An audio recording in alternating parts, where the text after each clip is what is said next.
அனைவருக்கும் வணக்கம். Welcome to செங்கோட்டு வேலன் கருணை வித் அனு. இன்னைக்கு நாம முருகப்பெருமான் அருளிய கலியுகத்தின் முதல் வேத நூலான மூளை என்ற புத்தகத்தின் முதன்மை பலனை பற்றி நம்ம பார்ப்போம். அதுக்கு முன்னுக்கு இந்த ஞானத்தை நம்மளுக்கு கொடுத்த முருகப்பெருமானுக்கும் ஞானாலயம் பரிமள குரு அன்னை அவர்களுக்கும் இறையன்பு ஜெயந்தி அம்மாவிற்கும் நம்மளோட மனமார்ந்த நன்றியை தெரிவித்துக் கொள்வோம். வாங்க நம்ம இந்த புத்தகத்தில் உள்ள முதன்மை பலனை பற்றி பார்க்கலாம். முதல் பலன் என்ன சொல்லியிருக்காங்கன்னா, இறைவனை அறிவது, அவரை உணர்வது. அதாவது வெற்றிடமான சூனிய ஈசத்தன்மையினையும் சூரியன் ஆகிய ஈசத்தன்மையினையும் அறிவது. மூளையின் முதன்மையான பலாபலன் என்பது ஈசனை உணர்த்துவதாகும் அப்படின்னு சொல்லியிருக்காங்க. இந்த பாயிண்டில் நான் இந்த மெயின் புத்தகத்தை மூலிமா நான் படித்து என்னோட புரிதல் படி, அது மட்டும் இல்லாமல் ஈசனின் சுயசரிதம் புத்தகத்தையும் நான் ரெஃபரன்ஸாக எடுத்துக்கிட்டேன். ஏன்னா இது ஈசனை பற்றி அவர் எப்படி வந்தார் அப்படின்னு பேசியிருக்காங்க. அதோட புரிதலுக்காக நான் இந்த புத்தகம் நான் ரெஃபர் பண்ணி என்னோட புரிதல் படி நான் உங்களுக்கு இந்த விஷயத்தை எக்ஸ்பிளைன் பண்ணலான்னு இருக்கேன். அதாவது மூளையின் மூலத்தை நம்ம அறிந்து கொண்டால்தான் நாம் நம்ம ஈசனை, அதாவது பரமாத்மாவை உணர முடியும். இந்த மூளையோட மூலம் எது அப்படி நம்ம தெரிஞ்சாதான் பரமாத்மாவை நம்ம உணர முடியும்னு சொல்கிறாங்க. பரமாத்மா யார், அவர் எப்படி உருவானார் என்பதையும் நம்ம தெரிஞ்சுக்கணும். படைப்பில் முதல்ல இருந்தது பரவெளி, அதாவது பெருவெளின்னு சொல்லுவாங்க, இல்லை பரவெளி. அது சூனிய வெற்றிடம், அந்த இடத்துல எதுவுமே கிடையாது, வெட்ட வெளி. அந்த வெட்ட வெளியில் வெறும் இருள் மட்டுமே சூழ்ந்து இருந்தது. அழுத்தத்தின் காரணமாக அங்கே ஒரு வேப்பர், அதாவது மாய்ச்சர் மாதிரி ஒரு திரவ தன்மை வெளியே வந்தது. அந்த திரவத்திலிருந்து வந்த முதல் பொருள் தான் காந்த இழைகள். காந்த ஆற்றலை கொண்ட சிறு சிறு காந்த இழைகள். இது மேக்னெட்டிக் ஸ்ட்ரிங் சொல்லுவாங்க, அல்லது லைட் ஸ்ட்ரிங் சொல்லுவாங்க ஆங்கிலத்தில். இதுதான் இறைவனோட முதல் தன்மை, அதாவது ரசம், திரவ நிலை. இதுதான் இறைவனோட முதல் தன்மை என்று சொல்கிறாங்க. இது சயின்டிஃபிக்காக நியூட்ரான், நிர்மண அணுக்களோட ஆற்றல் அப்படின்னு சொல்கிறாங்க. இது பார்ப்பதற்கு விந்து அணு வடிவத்தில் இருக்கும், அதாவது ஸ்பெர்ம் வடிவத்தில் இருக்கும். இதுதான் பரவெளியில் முதல்ல தோன்றின ஒரு பொருள். இதை தான் பரம்பொருள்னு சொல்கிறாங்க. அதான முதல்ல வந்தனால இதை பரம்பொருள் சொல்கிறாங்க. ஒளி இலை, அதாவது லைட் ஸ்ட்ரிங்னு, மேக்னெட்டிக் ஸ்ட்ரிங்னு இதை சொல்லலாம். ஒன்று நோட் பண்ணணும், இது பரம்பொருள், பொருள் தான், இன்னும் பரமாத்மா வரவில்லை. ஸோ பெருவெளியில் பரம்பொருள் உருவானது, அதுதான் மேக்னெட்டிக் ஸ்ட்ரிங். இதை ஞாபகம் வச்சுக்கோங்க.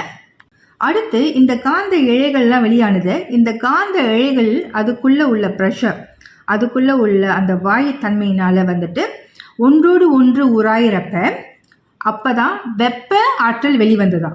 வெப்ப இழைகள், சிறு சிறு வெப்ப இழைகள் வெளிவந்தது. இந்த வெப்ப இழைகள் ஆங்கிலத்தில் எலக்ட்ரிக் ஸ்ட்ரிங் சொல்கிறாங்க. இது ஒளி, இந்த ஒன்றோடு ஒன்று உராயிறப்ப நாதம், அதாவது சவுண்ட் வெளிவந்தது. ஓகே, இந்த வெப்ப இழைகளை பார்க்குறதுக்கு சுரோனிதம், அதாவது பெண்களின் கருமுட்டை போல காட்சி அளிக்குமா. எப்போ இந்த வெப்ப இழைகள் உருவானதோ அப்போவே பரவெளியானது பேரண்டமான மாற்று நிலையை உருவாக்கியதுன்னு சொல்லியிருக்காங்க. இந்த பேரண்ட பெருவெளியில் காந்த இழைகள், சிறு சிறு துண்டுகளாக வெளியான இந்த காந்த இழைகள் ஒன்றோடு ஒன்று இணைந்து நீள்வட்டமாக உருவாகுமா. அதே போல் இந்த வெப்ப இழைகளும் ஒன்றோடு ஒன்று இணைந்து நீள்வட்டமாக உருவாகுமா. ஏற்கனவே வெளியான இந்த வேப்பர், அதாவது அந்த மாய்ச்சர்லேருந்து இந்த 2 பொருட்கள் வந்த பிறகு மீதி இருந்த திரவம் நீர்த்த பாதரசமாக பேரண்டத்தில் நிறைவி விண்குருதி போல நிறைந்திருக்குமாம். இம்மூன்றும் ஒன்றோடு ஒன்று இணைந்து பேரண்டத்தில் சுழல்களை உருவாக்கி பாதரச துகள்களை உருவாக்கும். இந்த சுழல் பேரண்டத்தில் ஒரு யுகமாக சுழந்த பிறகு பாதரச துளிகளை வெளிவரும். அதுதான் அடுத்த பரிணாம வளர்ச்சி அண்டம். இந்த அண்டத்தில் பல கோடி பாதரச துகள்கள் நிறைந்திருக்குமா. அந்த துகள் பேரண்டத்தில் ஒரு சுழல் இல்லை, நிறைய, இதே மாதிரி நிறைய சுழல்கள் நிறைய பாதரச துகள்களை அண்டத்தில் கொடுக்கும். அந்த அண்டத்தில் நிறைய பாதரச துகள்கள் நிறைஞ்சிருக்குமா. இந்த பாதரச ஒளி இலைகளால் வந்து இணைக்கப்பட்டிருக்குமா. ஒளி வந்துட்டு என்னன்னா சவுண்ட் அண்ட் லைட், இதால் அந்த ஆற்றல்களால் வந்து இணைக்கப்பட்டிருக்கும்னு சொல்லியிருக்காங்க. இந்த பாதரச துகள்கள் வந்துட்டு ஈச துகள்கள்னு சொல்கிறாங்க. இந்த பல கோடி ஈச துகள்களை நம்ம சேர்த்தாதான் பரமாத்மாவை உருவாக்க முடியும். இந்த பரமாத்மா எங்கே வராருன்னா விண்ணுலகத்தில் வராரு. இந்த ஈச துகள்கள் சேர்ந்து பரமாத்மாவை படைத்திடும். பல கோடி பாதரச துகள்கள் சேர்ந்தால் ஒரு சூரியன் உருவாகும். சூரியன் வந்த பிறகுதான் சூரிய துகள்களிலிருந்து தான் பிரிந்து நிறைய பிளானட்ஸ்கள் வருது, அதாவது சூரிய குடும்பம் உருவாகுது. இந்த சூரியனை உருவாக்குறது வந்துட்டு இந்த பாதரச துகள்கள். இந்த சூரியன் மையத்தில் இந்த காந்த இலைகள், ஏன்னா அது காந்த இலைகள் வந்துட்டு அடர்த்தன்மை கொண்டது, வெயிட் கொண்டது, அதனால வந்துட்டு காந்த இலைகள் வந்துட்டு சூரியனின் மையத்தை அடைந்திடும். இந்த சூரியனின் மையத்தில் வீற்றிருக்கும் இந்த காந்த ஆற்றல்களே, இந்த காந்த இலைகளே பரமாத்மா. சூரியன் வெளிப்பகுதியில் வந்துட்டு வெப்ப ஆற்றல்களே வந்து அமைந்திருக்குமா, அதுதான் சக்தி, வெப்ப சக்தி. வெட்ட வெளியில முதல்ல வந்த பொருள் காந்த இழைகள். இந்த காந்த இழைகள் தான் பரம்பொருள். வெட்ட வெளியில முதல்ல வந்த வெப்ப சக்தி தான் வந்துட்டு ஆதி பராசக்தின்னு. சூரியனோட மையத்தில் இருக்கிற குளிர்ந்த சக்தியை தான் வந்துட்டு பரமாத்மா சொல்கிறாங்க. சூரியனோட வெளிப்பகுதியில் இருக்க வெப்ப சக்தியை தான் ஆதி சக்தின்னு சொல்கிறாங்க. நம்ம இங்கே ஒன்று புரிஞ்சுக்கணும், காந்த இழைகளை வந்துட்டு விந்துன்னு சொல்கிறாங்க, அதே மாதிரி வெப்ப இழைகளை வந்து நாதம்னு சொல்கிறாங்க. இதனால தான் நம்ம பரமாத்மாவை வந்துட்டு நாத விந்துன்னு சொல்கிறோம். இறைவன் எப்படி உருவானார்னு பார்த்தோம். இப்போ நாம் நமக்கும் மனிதர்களுக்கும் இறைவனுக்கும் மூளைக்கும் உள்ள தொடர்பை பற்றி தான் நம்ம பார்க்க போகிறோம். மனிதர்களுக்கு வந்துட்டு 3 நிலைகள் உண்டு: உயிர், உடல், மூளை. இந்த 3ம் இணைந்தால் தான் வந்துட்டு பிண்டமாகுமாம், அதான் மனிதர்களாக உருவாகிறது. ஈசன் வந்துட்டு எப்படி உருவாகிறார்னா பெருவெளி, பேரண்டம், அண்டம், இந்த 3ம் சேர்ந்தால் ஈசன் உருவாகி விடுவார். இதில் வந்துட்டு இந்த பெருவெளியை வந்துட்டு நம்மளோட மூளைனும், பேரண்டத்தை வந்துட்டு நம்மளோட உடல்னும், அண்டத்தை வந்து நம்மளோட உயிர்னு சொல்கிறாங்க. இந்த 3த்தையும் இணைக்கிறது வந்துட்டு ஈசனோட ஆற்றல். அந்த ஆற்றலை ஈன்று அழிப்பது வந்துட்டு சக்தி தன்மைன்னு சொல்கிறாங்க.